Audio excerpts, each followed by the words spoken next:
जय हिंद। इस वीडियो में आप लोग समझेंगे चुंबकीय प्रेरण तथा चुंबक के बारे में। चुंबकीय प्रेरण क्या होता है? जब किसी भी चुंबक पदार्थ को, यानी कोई भी ऐसा पदार्थ जो कि चुंबक वाला पदार्थ हो, यानी चुंबक में चिपकने वाला पदार्थ, चुंबक पदार्थ को जब चुंबकीय क्षेत्र में रखा जाता है तो कुछ देर के बाद उसमें चुंबक का गुण आ जाता है। जैसे देखे होंगे मोबाइल का जो दुकान होता है उसमें देखे होंगे कि वो पेचकस से छोटे छोटे नटों को उठा लेता है, यानी कि स्क्रू को उठा लेता है। तो किसी भी चुंबकीय पदार्थ को चुंबकीय क्षेत्र में रखा जाता है तो उसके अंदर चुंबक का गुण आ जाते हैं।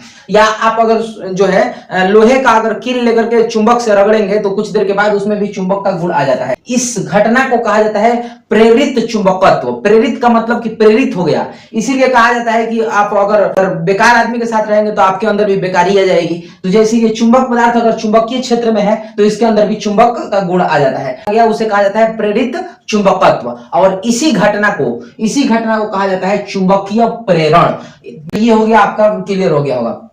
तो अब एक चीज और मैं बता रहा हूं, जैसे कि छड़ है, इसमें जितने ज्यादा चुंबक का रेखा गुजरेगा, चुंबक का रेखा समझ रहे होंगे कि एक छड़ है, इसके अंदर अगर चुंबक इसके इधर उधर रख दे चुंबक तो इसके अंदर से ऐसे चुंबक का रेखाएं गुजरने लगेंगी। जितना चुंबक का रेखा गुजरेगा उतने ही इसके अंदर रेखाओं की संख्या बढ़ती जाएगी और रेखाओं की संख्या इस लोहे की कील के अंदर बढ़ेगी। इसी को कहा जाता है घनत्व, यानी कि ये चुंबक का घनत्व क्या हो गया, चुंबक बल रेखा का घनत्व क्या हो गया, बढ़ गया।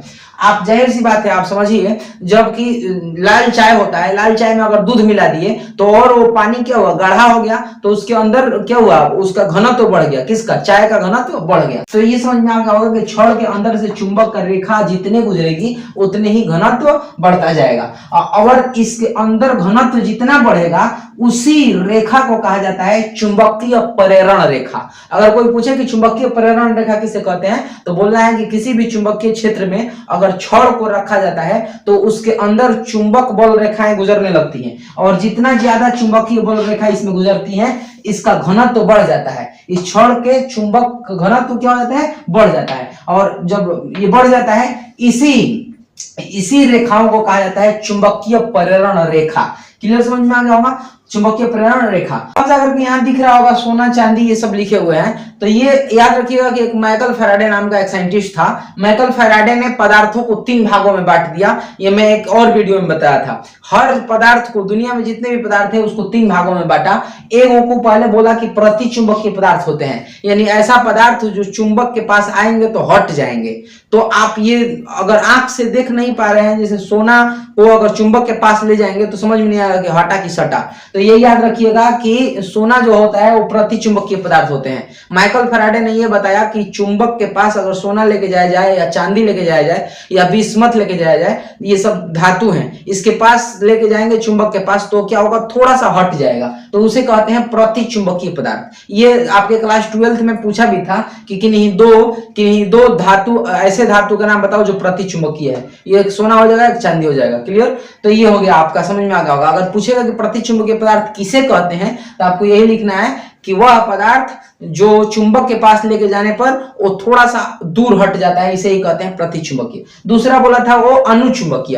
अनु का मतलब होता है थोड़ा, अनुचुंबकीय माने थोड़ा सा आएगा, यानी चुंबक के पास वो पदार्थ लेके जाएंगे तो थोड़ा सा चुंबक के तरफ आएगा, उसे कहते हैं अनुचुंबकीय पदार्थ। इसमें क्या आ जाते हैं आपका एल्युमिनियम और सोडियम। तो एल्युमिनियम सोडियम ऐसे पदार्थ हैं जो चुंबक के पास ले जाएंगे तो थोड़ा सा आकर्षित होता है। आंख से दिखे या ना दिखे, लेकिन ये चीज वो एक्सपेरिमेंट करके देखा था। क्लियर, तो ये चीज हो गए। तो अब जाकर के तीसरा बोला था वो लौह चुंबकीय पदार्थ। तो 3 गो हो गया।